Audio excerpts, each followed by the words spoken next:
One of the things I hear a lot whenever I talk to districts and board members, whenever it comes to SAM coverage, they say, "Well, we have all guys.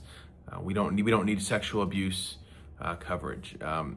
First question I would typically ask them, and this is not an indictment on your crew by any means, but it would be, "Hey, who else does your crew interact with? Okay, do they interact with the public? Do they interact with patients? Do they interact with other agencies?"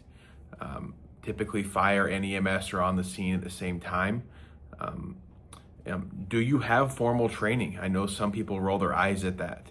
It's not something to roll your eyes at in terms of the legal battles that could go on.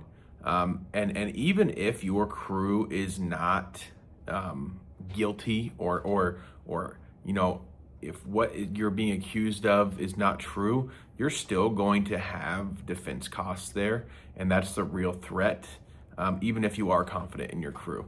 Okay, so the first question I would ask is, who else do you come in contact with? Even if you're all males, who else do you come in contact with that could bring a claim if the wrong thing is said or done?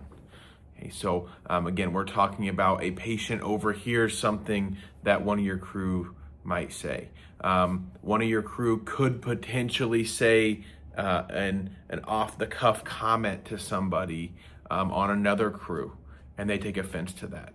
And even if it's true or not true, it doesn't matter. There are still going to be legal fees and defense costs associated with that. So whenever it comes to this sexual abuse molestation coverage, that I almost always recommend to agencies, those are the types of questions I'm asking, and you can probably take those questions and ask yourself and ask them of your own crew, and see where we align on those topics.